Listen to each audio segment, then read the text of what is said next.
This is Blade Rondo. Story and card reading time.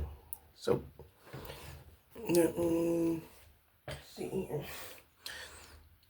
On the back of it, all this fun stuff here. I'm gonna read. Oops. It says, "The swords of the Muses await your call. This world abound with legends. As one of the few remaining Swordians, you have the power to call upon the characters within those legends and wield them in battle as swords. Now the Swordians have been turned against one another, ordered to cut down their comrades and shatter their swords. Your own swords await your command. Give the word, and they will unleash their power without hesitation. Heroes, fiends, princesses, wanderers, witches, spirits, all these and more are born of human imagination. Where do their hearts lie? Perhaps when the dust settles, you will find the answers you seek." And we'll open up the game manual. And the first kind of story, I think it's for oh no, that's at the very beginning. 7 Swords, if you want to, I guess, maybe read along or whatever. You are a Swordian, a human with the ability to manifest the skills and techniques used by characters of legends.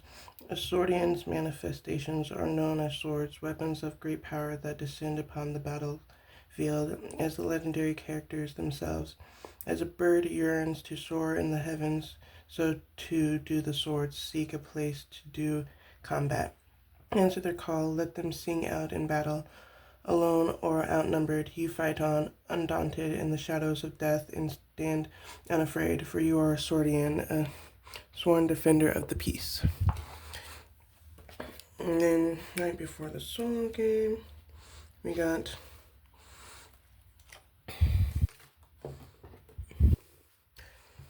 "You open your eyes and find yourself alone in a story.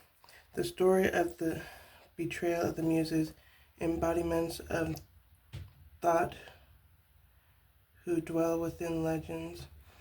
As Swordians,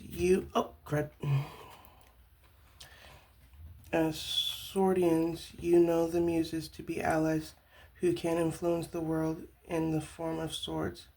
Even so, you must now challenge these powerful beings in order to avert a tragic fate. Fortunately, you can still call upon your trusted swords from your own world. You can also receive aid from other Swordians whom you encounter in this story. However, you can only do so a handful of times, and the precise nature of this aid is determined by chance." And I guess if you're playing against actual people, day in and day out, Maria and Sonia clash on the field of battle, wielding swords of legends, yet their grudge is never resolved, their mutual hatred never extinguished. Take up their favorite swords and put an end to their conflict once and for all. The Muses are always with you. Make your way through countless epilogues and write the beginning of your own story. Okay. We're going to try to do the cards in order. So this is a breath card in Kindle, cost of 1. These ones I'm in Kindle, breath card of 1. Let me. I'm only going to read it once. Breath cards are the same in every Blade Rondo game. So, breath control. Empower yourself through controlled breathing techniques. These cards are kept in your breath control area and are used to increase your attributes. You will always have a copy of Enkindle and an armor. The player going second will also have access to Enquicken, which we will get to momentarily. But yes, the gist of what I'm going to do is just read them pretty much from top to bottom and then go from there. So, Enkindle, cost 1. your attack increases by 1. And it says here, let your breathing stoke the fighting spirit that burns within. I'm trying to get good angles and stuff, so bear with me, but there you go. In armor, cost X. Your defense becomes X. In my humble opinion, I think this one should have kind of been like in Kindle, like it increases by X, which is the X is the cost you pay to use this card, because like say I'm at 6 already for my defense, and if I pay 2 cost, and if it's supposed to become X is the cost you paid, then I would pretty much be backtracking back to 2, which would make no sense if I'm already at 6. So, but anyway, yes.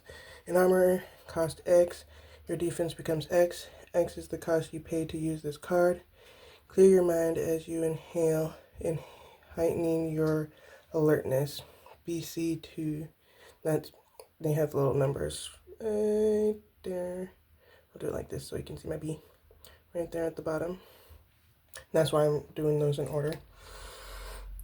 And Alt C, once I'm done reading it, leave it on for like 5 seconds or whatever, so y'all can, 5 seconds-ish to let y'all see it.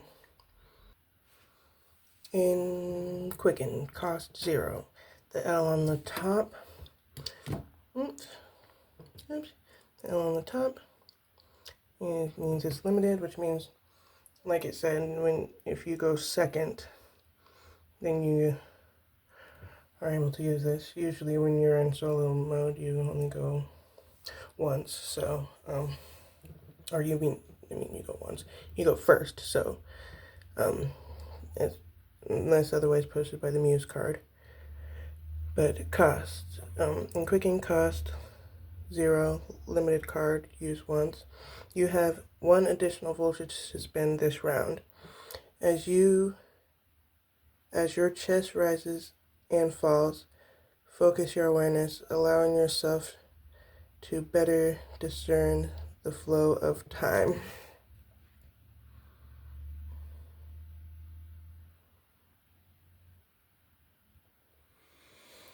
Now we're getting into the sword cards.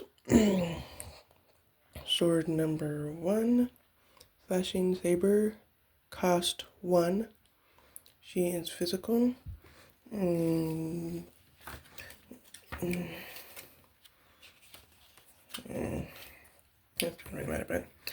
Physical attack. A simple strike with solid steel. The strength of a card's physical attack is determined by your attack attribute. Unable to turn a blind eye to the suffering of the human oppressed by her fellow magicians. She carved for them a new path, the path of the sword.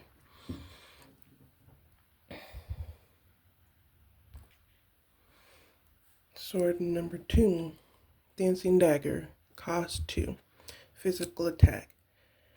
After resolving this attack, you may pay 1 cost to use this card again. Moved by her pride and obsession with ill-fated romance, the queen danced of blood and death to defend a rival suitor. Physical attack. Well, yeah, it says that. Okay, anyway. Card 3. Omi. Oh, is that their... Oh, it says her name at the bottom. Totally missed that. Well, I'm probably not going to be able to pronounce a lot of the names, so you can see there at the bottom. It says card 3 and then their name. So I'll let y'all have fun pronouncing those. But anyway, card number 3, Black Blade, cost 2, physical.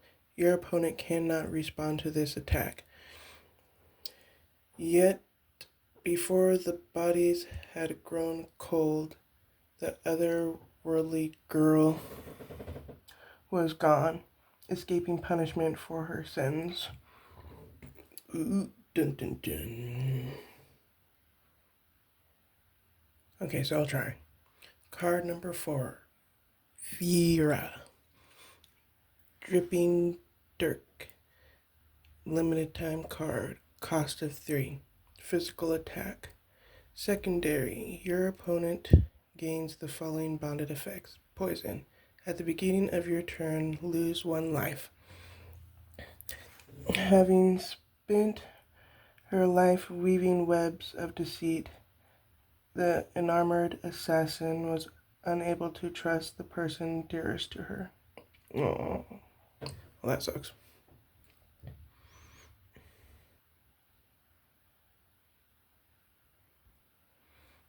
Card number 5, Daisy, quite contrary. I don't remember the rest of that. Crushing Claymore, cost 3, limited card, physical attack. Secondary, your opponent chooses 3 cards from their hand and reveals them to you. Choose 1 card and discard it. Return the remaining cards to your opponent's hand. The witch was astounded to feel a warmth growing in her chest. After an eternity of solitude, how was it that this free-wheeling bandit chief could thaw her icy heart?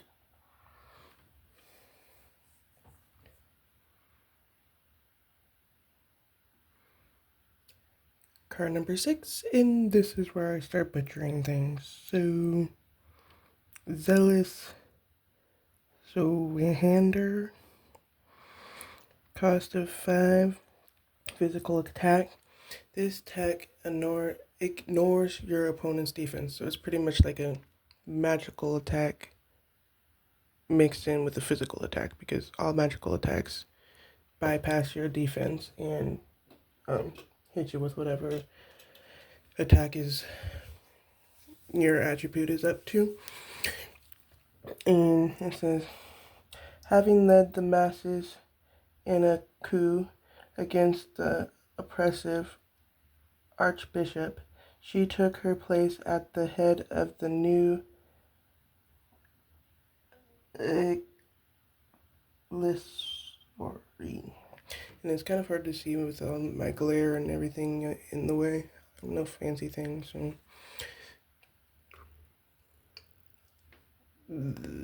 that word.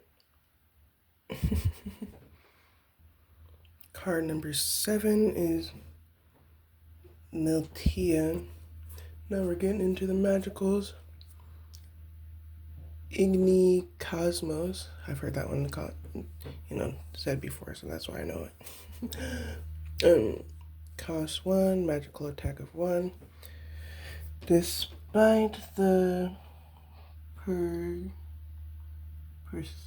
persuasion, my glare is horrible from this angle. They faced for their witchcraft. The sisters' love for humanity never faded. And of course it says magical in the book. No shield can stop a mage's craft. Magical attacks ignore your opponent's defense attributes when dealing damage. And her magical attack would be 1, so she'd get hit you once with damage. And card number 8, Frieza. Thanks for bearing with me. Starting over. Card number 8, Frieza. Gura Miasma. Cost 2, magical attack of 3. Tribute. Oh, goodness. You take 3 damage. Let me see if I can... Does it say anything about tribute? Am I being weird? Oh yeah, tribute. Resolve this effect when you pay the cost to use this card. This effect is mandatory and must be resolved. Strange indeed was the poor girl's malady, for even the slightest touch brought her and others harm. Believing this to be witchcraft, the townspeople hated and shunned her. Lame. Those bastards. Now this is my girl. Number 9. Prodia. Hibicus Flare. Yeah, anyway, cost of 4, magical attack 3. If you have 0 cards in your hand after playing this card, this attack becomes magical attack of 6. The witch sisters' sincerity won over the townsfolk, who invited them to stay. The girls accepted and opened a flower shop in town. Ooh. Hey, and since everybody's the disciple of roses, and that's pretty nifty. Card number 10, Measle. Measles. Spectral Lupin. Limited time card. Cost of 4. Magical attack of X. X is half of your opponent's current life rounded up. The youngest sister was killed in the massacre. Her spirit lives on, innocently causing mischief for all she meets. Card number 11, Gerda. Tribute Lily. Limited time card, cost of 8. Magical attack. If you can get to 8, so help you swords. X is your opponent's current life, which means no matter what they at, you dead. Like insta. The older sister survived the massacre. Oh. So I'm guessing... Sorry, I'm going to put this back here for a second. Her, she's the youngest. She died. Her, she's the oldest. So that makes sense that they're the next card. Anyway, the oldest sister survived the massacre, yet the experience transformed her into a vengeful shade that leaves nothing but death in its wake. She's the hot older sister. Now we're getting into the assist cards. And that's that horrible inkling. Assist cards, that's that little, all this.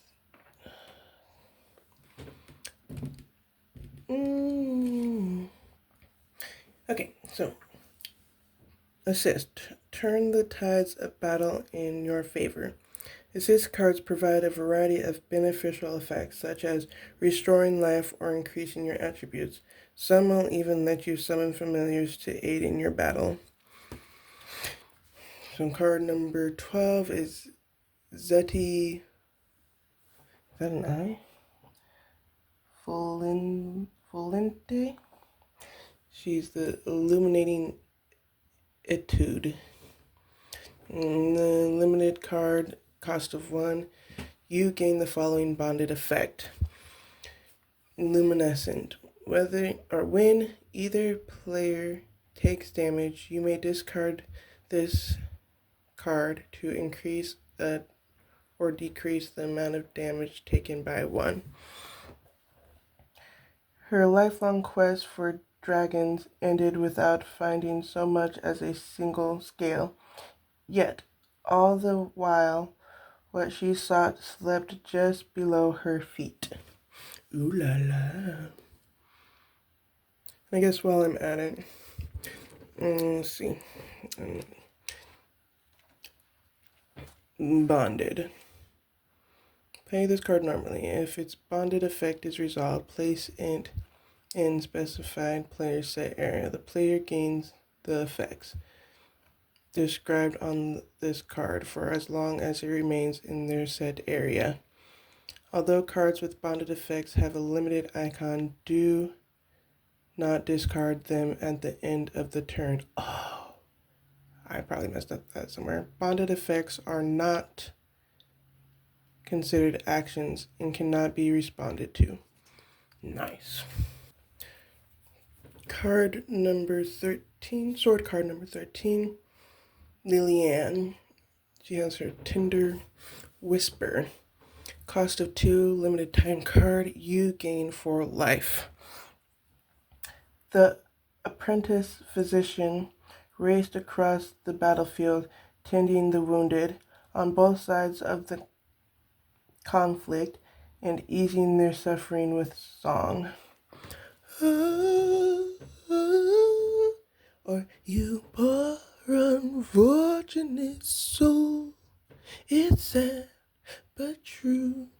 But don't you worry, I'll give you a life of 4. Okay, card number 14, sword card 14 is, I'll let you all pronounce that. Dayspring Cantea. Limited time card, cost of 2. Your attack increases by 2 until the end of the turn.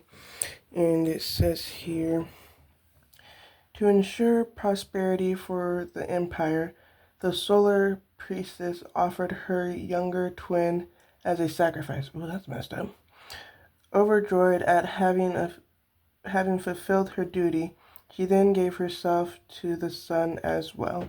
It's like a murder-suicide. What the? Alright, sword card number 15. We're almost done with those ones. Starry. Hastening Rondo. Limited, cost of 3. At the end of the turn, your voltage increases by 1. And it stays that way. Employing mind-quickening magic to expand her cognitive abilities, the witch expended her remaining life force to be reborn as an eternal sword.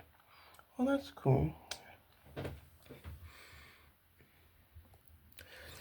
Sword card number 16. I'll let you pronounce those. Maddening Cadenza. Limited time, cost of 6. Summoning Minotaur, however y'all pronounce that. At the beginning of your turn, perform the following action. Bull Rush. Attack of 10. The bull-headed servant was at his lowest when she appeared, the daughter of a noble house, who reached out to him in his solitude. Before long, she had him dancing in the palm of her hand. Card number 17, Veronica. Spoiler alert, is this the same Veronica from Lost Dream? Dun dun dun. Anyway, Veronica, preserving diamond. Maybe she becomes corrupt eventually. Limited card, cost of 1. Oh, this is a Gambit card. And we have finished this. So Gambit card, my bad. Gambit. Never let your foe catch you unaware. Gambit cards have an effect that allow you to react to your opponent's actions. So, preserving diamond, limited 1, cost 1. As you can see, right in this general area, you have the physical attack or the magical attack that she can respond to. Now, good question is, I think it only responds to one of them each turn, because if you did like a physical attack and a magical attack all in one move, she would only be able to respond to one, I'm guessing. But anyway, at the end of the attack, if your life falls to 0, you revive with 2 life. Having assimilated the legend of resurrection, the Quailister witch was transformed into an undying muse.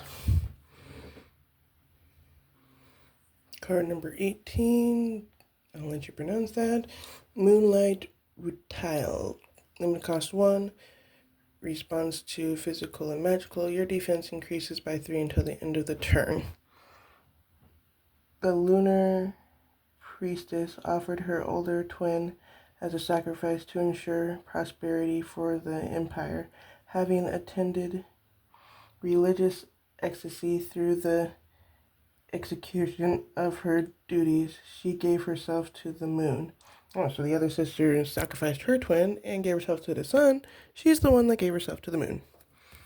Well, that's cool. Another murder suicide. Now, this is one of my favorites. Card number 19 of the swords. Dodanya, warding a gate. Limited action, cost of 1. At the end of the attack, place the attacking card under this 1. Your opponent gains the bonded effect, and that's Seal. For the rest of the match, you may not use the card under this card, nor any card with the same name. And then, unable to bear seeing that which she hated, the force which took the light from her eyes, concealed herself within a world of darkness. Last sword card. Numilia, Misty Pearl, limited action, cost of 1, responds to physical and magic. Your opponent may pay 1 cost if they do not negate the attack. And when you're in solo mode, they have no choice, they have to negate it. It is said that after 3 millennia of meditation, the elf became an all-engulfing mist. Though the truth remains elusive, different versions of the legend have spread far and wide. Now we're going to do a 10, 9, 8 intermission just to say I can.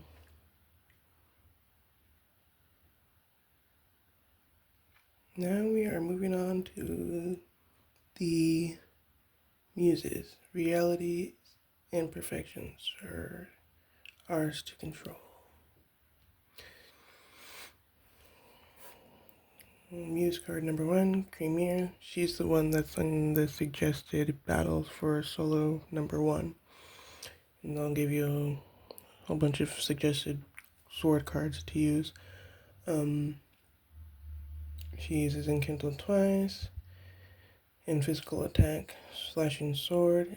Her attributes start at 1 and 3. Your initiative's 1, so after every move that you do, she goes. Undying Legend is her passive. If the Muse's life falls to 0, it revives with 2 life and loses the ability until the end of the match. Muse to Shanui. Initiative 3. The Star-Crossed Queen. Oh, I forgot to read the Premier's the first battle. Initiative 3, attack 4, defense 1 for her base stats. Oh, and I forgot to read those for her too. Anyway. Blade in hand. I turn spinning, shining, mine in the dance of beauty and death. Cross turn. The Muse's attack increases. She uses slash physical 3 times. Muse. Didn't we see her as one of the sis cards or one of the sword cards? Umi. Initiative Umi, the Otherworldly Butcher. Initiative 3, base 4, 0. Blade in hand, I turn, spinning, shining. Mine is a dance of beauty and death. Enkindle increases by 1. Muses defense increases by 1. Black blade, black blade. You cannot respond to this. No, I believe they're one of the Gambit cards. Vera, the Gleeful Poisoner. Initiative 1, 5 attack, 3 defense. Virulent Knife, physical attack, and whatever, however you pronounce that. Extinguinate. Passive. At the beginning of your turn, if your life isn't at max, lose 1. Look at you, so deluded, so pitiful. Here's another assist, or muse number 5, Daisy Daisy, all contrary. The Hedonstic Bandit Chief. Base attack of 2, defense 2, initiative 2. I don't care what anyone thinks. I call the shots around here. Share muse attack increased by 1. Hope crushing impact physical attack secondary. Choose 3 cards from your hand and shuffle them face down. Choose 1 at random and discard it. Return the remaining cards to your hand. Number 6, Hedelian, the Fanatic Saint. Initiative 3, attack and defense 3, base stats. All will know the joy of walking in the light. I shall not design to suffer fools. Oh, die? There's no S in there. Shining Providence. The muse attack increases. Slashing Saber and Zealous. We have already looked at that one. This ignores your defense. Undying Legend. If the muse's life falls to 0, revive with 2 and loses this ability until the end of the match.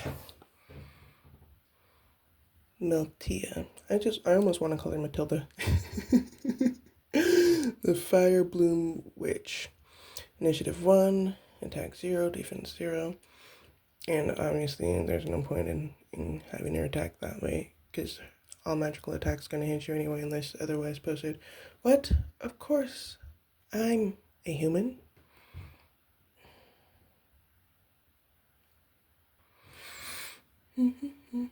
Muse number 8, Frieza, the Harbinger of Ruin. Initiative 2, attack 0, defense 2. Why must my tale be one of hardship and woe? Rejection, magical attack limited 1, which means even she'll use that once per turn, so that's good. And then she'll use indiscriminate magical attack of 3, but she takes 3, and then decay magical of 1. Muse number 9, Protean, the Fire Blast Witch. Initiative 3, attack 0, defense 2. Kindness is nothing more than a gift you give others. Clarity, the muse's defense increases by 1. Burn to Cinders is a magical attack of 6. Well, yeah.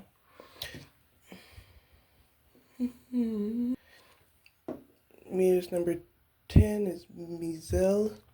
Initiative 1. The Little Amnestic Witch of 3. Well, that's the little sister picture that was on the other one. She was sacrificed. Why are you laughing? Why are you angry? Why are you afraid of the end? Torn to ribbons. Magical attack of X. X is half of your current life rounded up.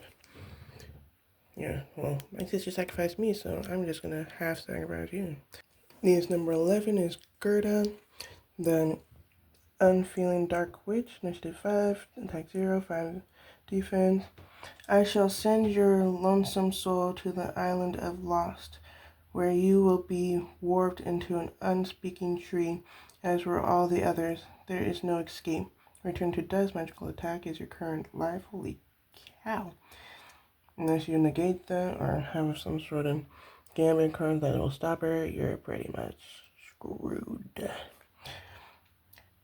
Undying Legend passive. If the Muse's life falls to 0, it revives with 2 life and loses its ability at the end of the match. Muse number 13. We're almost to the end. There's 7 to go after this. The Songstress of the Battlefield, Lillian.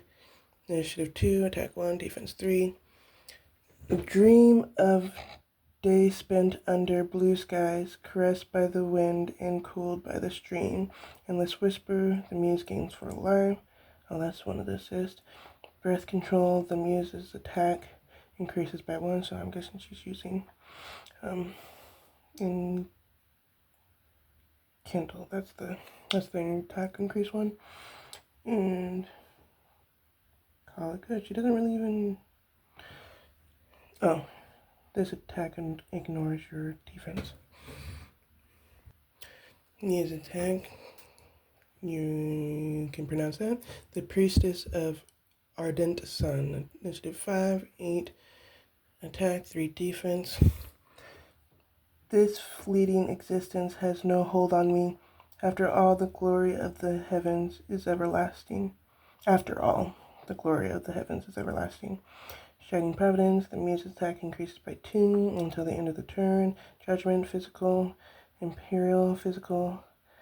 You cannot respond to this attack. Undying Legend, of course, everyone that's life falls below 0, they get reborn a little bit. I'm going to backtrack a little bit because I totally missed number 12. The Explorer of Lands Unknown, Initiative 1, Zeddy. She's base 2. Show me what lies beyond the map. Hidden Blade, can't respond. Magical 3, Tribute. The Muse takes 3. Trailblazing is passive. Increase all the damage you take by 1 and decrease the damage the Muse takes by 1. Well, let me... right about there.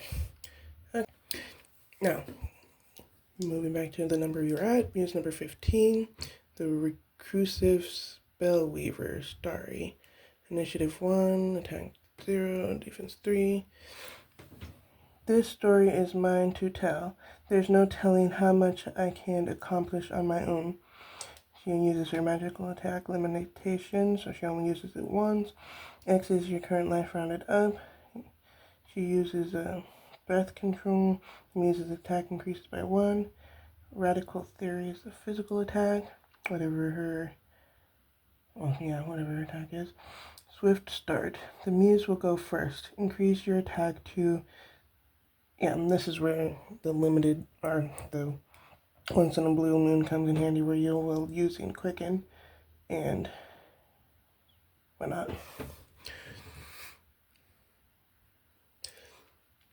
16, Rejeka and Sandros.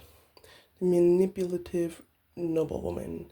Initiative 3, attack 0, defense 2. Name your price. Swear fealty to, I guess maybe that's loyalty to me, and it shall be yours. Fealty. The Muse's defense increases by 1. She uses Bull Rush, and that resolve this attack as if the Muse had an attack of 10. We already saw that card, so we kind of know what that means. Veronica, this bitch. She's initiative 1, the Conqueror of Mortality. Death is an inevitable part of life, you say. I suppose I should have expected as much from a mortal. In armor, defense increases by 1, and then she uses her flare and her igneous cosmos. We already saw those two. That's cool. Law of Immortal passive. If the Muse's life falls to 0, she gains 2 life and loses that ability at the end of the round. There's a lot like that. Once again, I'll let you pronounce that name. The Priestess of Mystic Moon. Initiative 1, attack 2, defense 0. Don't be so attached to life. clinging to it so shamefully makes you no better than a beast. Divine Duty. The Muses attack increases. Physical attack. Magical attack. 1. Moonlight Protection passive. Response. The Muses defense increases by 3 until the end of the turn. Muse number 19. Dodania. The Reclusive Ivy. Initiative 1. Attack 2. Defense 2. Stay away. Don't show yourself. Just stop existing. Black Ritual, physical attack. You cannot respond to this. Zealous Ritual, physical. This attack ignores your defense. Wow, you pretty much can't respond or ignore anything she does. Repelling Ward, passive. Response. Place the attacking card under this card for the rest of the match. You may not use the card under this card, nor any card with the same name. Maybe that's different for Solemn, but you'd have to double read yourself. And last but not least, Muse number 20, Umilia. Initiative 1, attack 2, defense 1. The Trimillinia Trimillinia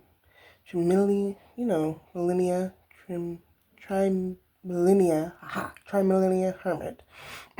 Welcome to the labyrinth of the mind. You woke up on the shore of your own subconscious. The labyrinth of the mind. So desperately do you crave recognition that you fail to see the truths laid bare before you. Deep trance. The Muse attack increases by 1. Moonless Edge, physical. You cannot respond to this. And World Encompassing Mist, passive. You may pay 1 cost if you do not negate the attack. Alright, that was the storyline and the card readout for Blade Rondo Numero Uno. I know all the games are standalone, so yeah, I will do one for Blade Rondo and the rest of the versions in the future.